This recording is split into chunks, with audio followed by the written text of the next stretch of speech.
자, 결론이 뭐냐면요. 말 잘하는 사기꾼은 지도자로서 필요 없습니다. 지금 뭐 커뮤니티를 보면 이준석이 말 잘한다 얘기하지만 말 잘하는 사람은요. 정청조도 말 잘합니다. 우리나라가 그래서 사기꾼이 많다라는 거죠. 반갑습니다. 김영훈TV입니다. 주말 대선 토론회 때문에 첫 주 시작이 재밌는데요. 뭐 1등은 누구였다, 꼴등은 누구였다 이러면서 다 각각 평가를 하고 있는데 말이죠.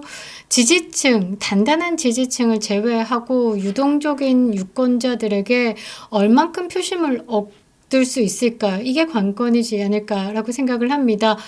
김문수 후보에 대한 박한 평가가 있던데 말이죠. 그냥 가장 진실된 모습을 보였다 정도로 저는 해석하고 싶습니다. 느리지만 진실된 무게감을 가지고 있었다. 나머지 분들에 대해서는 뭐 평가란 게 필요할까? 그냥 말 잘하는 뭐 후보들, 그때그때 땜빵식으로 말 잘 덮어씌우는 후보들 간에 그냥 말잔치였다 정도로 저는 해석을 합니다. 많은 사람들이 이준석에 대해서 후한 평가를 내리던데 말이죠. 여러분들 착각하면 안 됩니다. 이준석은 말이죠. 국민의힘의 대선 후보 김문수를 위해서 연대를 했다. 이 정도의 깊이 있는 판단을 하시면 안 됩니다. 이준석은 말이죠. 그러니까 하버드 똥개 이준석은 말이죠. 이준석입니다. 이준석. 오롯이 본인을 위한 해석을 했다라고 생각하시는 게 딱인 것 같습니다. 그래서 여러 번 말씀드리는데요. 이준석은 단일화 카드가 아닙니다. 사법 리스크를 숨긴 위장 보수의 덫이다라고 저는 생각을 하는데요. 이재명을 정면으로 공격한 것이 조금 놀랍긴 했습니다. 저는 말이죠. 뭐 이재명과 함께 연대해서 김문수 후보를 공격할 것이다 라고 생각을 했는데 이 이재명을 제대로 파악한 이 이준석이 이재명에게 갔을 때 이준석의 가치 판단, 이 김문수에게 갔을 때 이준석의 가치 판단, 그 두 개를 두고 결론을 내린 것이다 라고 생각을 하는데요.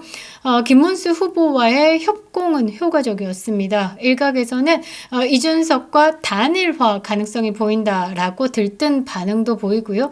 이 순진한 건지 뭐 착한 건지 이 안철수 의원이 핏대를 세워가면서 이준석과 단일화를 꼭 해야 한다. 이 어벤져스가 돼야 된다. 이 상대 타노스를 상대로 우리는 무조건 뭉쳐야 된다. 라고 이야기를 합니다. 그러나 우리가 잊지 말아야 하는 게 있죠.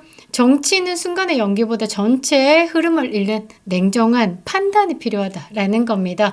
이준석은 결국 단일화의 파트너가 될 수 없습니다. 오늘 이 부분에 대해서 좀 영상을 다룰 건데요. 지금도 자신의 정치 생명이 까딱까딱합니다. 물속의 촛불처럼 꺼지기 일보 직전이죠. 이준석이 가지고 있는 사법 리스크 그리고 이미지 정치의 생존을 위해서 국민의힘이라는 거대 우산 아래 숨고자 하는 범죄 혐의자일 뿐입니다. 이준석에 대해서 좀 다뤄보겠습니다. 구독과 좋아요 버튼 꼭 눌러주시고요. 끝까지 시청 부탁드리겠습니다. 큰 힘이 되고 있습니다. 이준석이 이재명을 공격한 게 우와 김문수 후보의 승리를 위해서 이준석이 희생했구나. 그거 아닙니다. 단일화를 위한 진심이 아니다라는 거죠. 이재명을 압박하는 건 그냥 본인의 부각 정도로 판단을 했고 이재명으로 갔을 시에 이 이준석의 값어치는 없다라고 생각했기 때문에 철저히 본인의 득실 계산에 의한 선택이었다라고 봅니다. 이준석에게 뭐 보수를 위한 희생, 헌신 이런 거 바란다라고 하면 여러분들이 순진한 겁니다.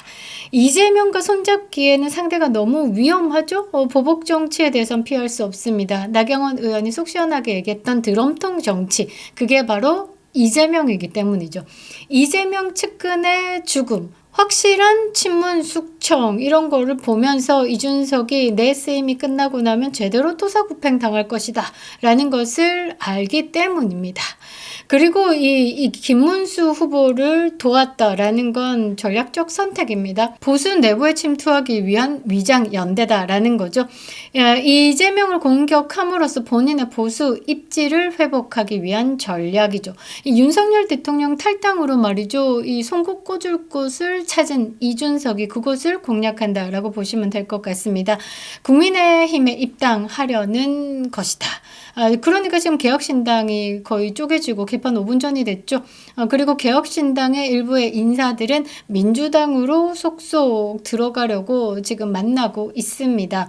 사실 개혁신당이라는 게 국민의힘이 싫고 좌쪽으로 가기에는 가오도 없고 그래서 중간에 머무르는 이제 완충지대 같은 그런 역할을 하고 있죠. 거기서 이제 재미를 다 본 보조금도 받아 먹었겠다. 뭐 당에 그렇게 애착이 있는 것도 아니고 다시 국민의힘으로 돌아오려고 용쓰고 있는 거죠. 그래서 국민의힘에 입당할 때 가장 이제 피크일 때 입당을 해야 되는 상황이기 때문에 토론회에서 본인의 가치에 대해서 올린 거죠. 그리고 이제 지지율이 얘는 10% 못 넘습니다. 15%이 선거금 보조 받는 것까지 오른다? 택도 안 한 소리죠. 그러니까 이 정당 지분 확보 이걸 하면서 딜 보겠죠. 내가 선거 자금 이만큼 들었는데 보조해 달라. 이런 식으로 또 돈 작업할 거고요. 그러기 위해서 지금 여론 포장을 얻기 위해서 이번 토론회에서 연대한 것으로 지금 장난질한 겁니다. 이것을 연대라고 말하긴 좀 그렇습니다. 실제로는 국민의힘 내부 장악과 대선 이후에 권력 교체를 목표로 움직이는 거다라는 거죠. 한동훈이 긴장하고 있습니다. 왜냐하면 둘이가 약간 이미지가 겹치는 거죠.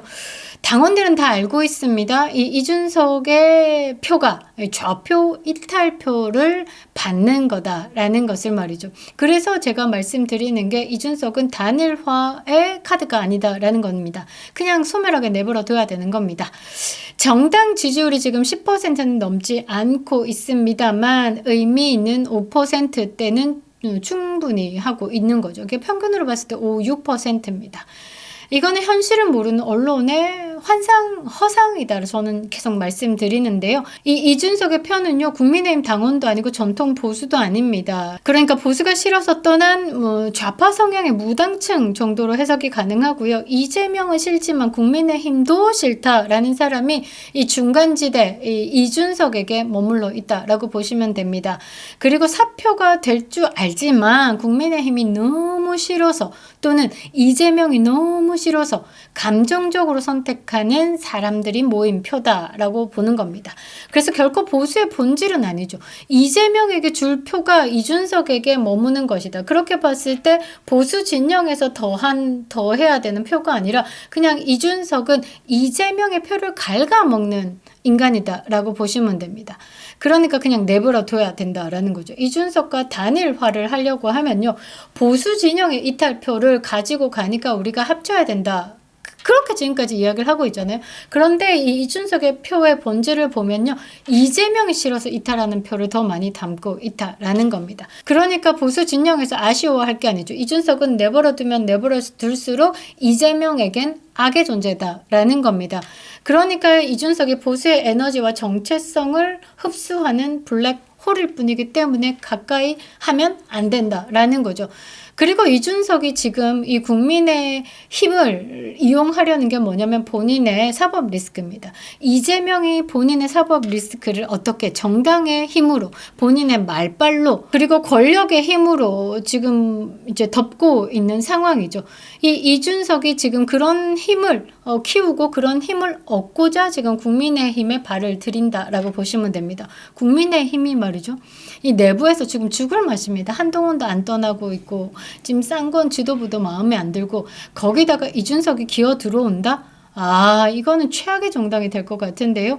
이준석이 지금 성상납 의혹도 있죠. 그리고 하버드 학력 사기도 있습니다. 여론조사에 대한 조작건이 지금 들통이 나서 뉴스타파에서 대대적인 보도를 하고 있습니다. 뉴스타파에서 가진 자료들이 검찰의 자료보다 더 많다. 그래서 필요하시면 우리에게 연락하라 랄 정도로 지금 이준석에 대해서 딱 파악이 돼 있다라는 겁니다. 그리고 마지막 히트입니다.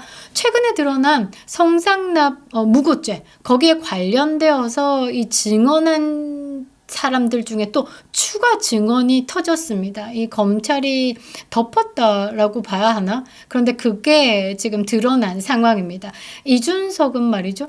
지금이 지 인생의 가장 피크일 겁니다. 앞으로 이 내리막길밖에 없습니다. 그 내리막길을 얼마나 부드럽게 내려가는가 그거에 대해서 이제 정당의 힘을 빌리고자 지금 들어온다라는 거죠. 더 퍼블릭 보도를 보겠습니다. 검찰은 이준석이 룸살롱 접대 후에 호텔까지 여성과 함께 이동했다라는 제3의 진술자의 진술을 확보했습니다.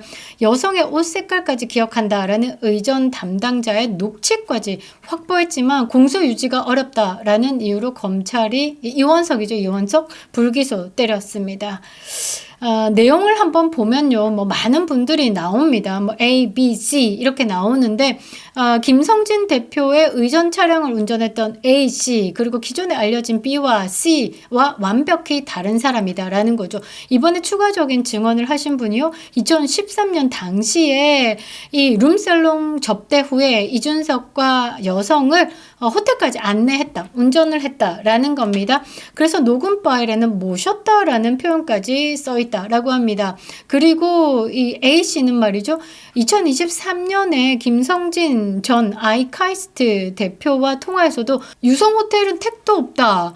그리고 그 여자하고 뒤에다가 이준석하고 둘 다 모셨는데 그걸 왜 모르냐. 당시에 그 여자 진짜 누구 말대로 옷 색깔까지 아직도 기억하는데 라고 말한 녹취까지 지금 확보된 상황입니다. 1차 수사를 했던 서울경찰청 반부패 수사대가요, 검찰은 당시에 A씨를 조사했습니다. 그런데 A씨가 수사 진술을 하면서 사돈이나 뭐 자녀 등이 좀 걱정이 돼서 법정에서 진술을 하면 내 이름이 노출이 되니까 이런 부분에 대해서 좀 꺼려한다라는 이유로 공소 유지가 어려울 것이다 라고 판단을 해가지고 지난 9월에 불기소 처분을 내린 겁니다. 너무 심하죠. 그리고 A, B, C 뭐 이런 사람들이 있는데 이재명의 측근도 이재명의 사법 리스크에 대해서 이제 공론화되자 자살하거나 또는 의문의 죽음을 하신 분들이 꽤 있습니다. 이준석도 마찬가지입니다. 당시에 성접대 의전 담당을 했던 C라는 사람, 장모 씨입니다. 검찰, 경찰 구체적인 내용까지 모두 진술했는데 이준석이 무고 혐의에 불기소 처분이 나자 괴로워하면서 지난해 극단적인 선택을 했습니다. 이 사람이 엘리베이터를 같이 타고 방에 이준석과 그녀를 넣어주고 인사하고 문을 닫았던 그 사람입니다. 이 C씨가 이 접대에 상당한 비용을 댔던 인물로 알려졌습니다. 민사소송 과정에서 그가 사용한 비용이 고스란히 담겨 있기도 했는데 그래서 성접대 논란으로 번지기도 했었죠. 근데 이 사람이 검찰의 무혐의 떨어지는 부분에 대해서 이거는 좀 아니잖아요, 사실. 울컥하는 마음인지 어떤 부분이 괴로웠는지 극단적인 선택을 하기도 했습니다. 이준석이 이런 사법 리스크 감당 못합니다. 본인이 지금 이제 40이죠. 이제 40밖에 안 된 놈이 성접대, 학력 사기에 여론조사 조작에 이게 다 도덕적인 부분입니다. 이게 국민들에게는 완벽히 정치인으로서 완전히 나락갈 포인트를 다 들고 있다라는 거죠. 그래서 이준석이 이 언론을 이용하면서 뭔가의 자기의 방어막, 방탄막이 필요했기 때문에 지금 국민의힘을 선택했다. 본인의 선택이다라고 보시면 됩니다. 이준석은 누구를 배려한다든지 뭐 이런 게 전혀 없습니다. 양향자 의원이 뭐라고 했죠? 이준석이라는 사람 DNA 자체가 본인만 주인공이고 나머지는 다 시다발이어야 한다라는 취지로 이야기하기도 했죠. 이준석이 말이죠, 개인의 사법 리스크를 정당 차원의 보호로 무마시키려 하는 겁니다. 이재명의 방탄당이 굉장히 부러웠나 봅니다. 국민의힘을 본인의 제2의 방탄 정당으로 만들 기회를 가지기 위해서 김문수 후보를 도왔다라고 저는 생각합니다. 자, 결론이 뭐냐면요, 말 잘하는 사기꾼은 지도자로서 필요 없습니다. 지금 뭐 커뮤니티를 보면 이준석이 말 잘한다 얘기하지만 말 잘하는 사람은요, 정청조도 말 잘합니다. 우리나라가 그래서 사기꾼이 많다라는 거죠. 말 잘한다라고 해서 그 사람의 가치를 높여준다라는 건 정말 말이 안 맞는 겁니다.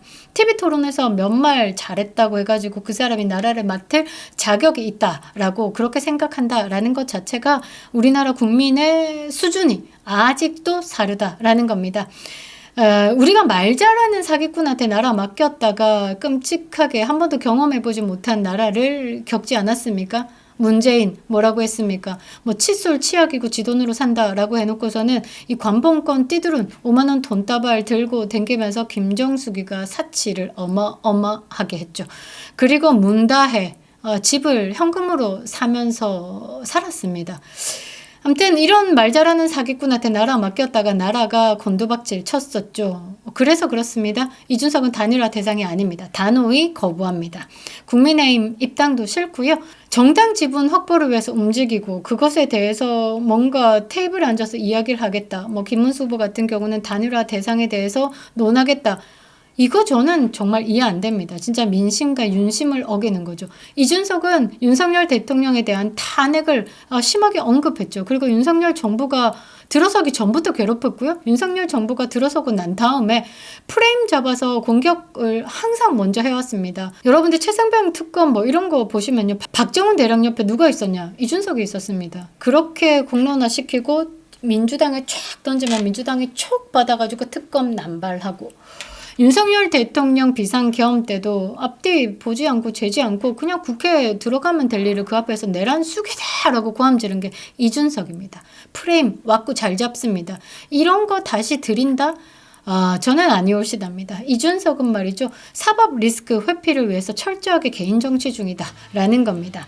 확실한 친중입니다. 이거 뭐 토론회에서 이재명의 쉬쉬에 대해서 언급을 하면서 공격을 했던데요. 이재명은 확실한 친중, 친북이죠. 이준석은 위장된 친중입니다. 보수 진영에 깊숙하게 침투해가지고 뿌락지질 제대로 합니다. 지금 필요한 게 이미지 정치의 유혹을 뿌리치고요. 실력과 진정성으로 싸울 지도자를 찾아야 되는 겁니다. 김문수는 지금 단일화 상대로 이준석을 거론하면 안 됩니다.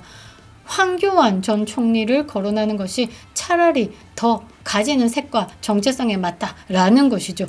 이준석과 단일화는 보수가 이재명에게로 진짜 무릎을 꿇는 길이 될 겁니다. 제가 앞서 영상에서도 말씀드렸죠. 이증 일댁 흔들리지 말아야 됩니다. 2번 김문수를 찍으면 이재명 땡 됩니다. 이거 전략으로 집중적으로 공격을 해야 되는 거죠. 이재명 땡 시키는 것 중에 하나가 이준석입니다. 이준석은 그냥 내버려 둬야 되는 겁니다. 이준석은 그냥 사라지기를 그냥 두면 됩니다. 자연 소멸이다 라는 거죠. 이준석이 도와도요 끌어안으면 안 됩니다. 보수 진영을 화나게 할 뿐이죠. 그립다 윤석열. 김영윤 TV였습니다.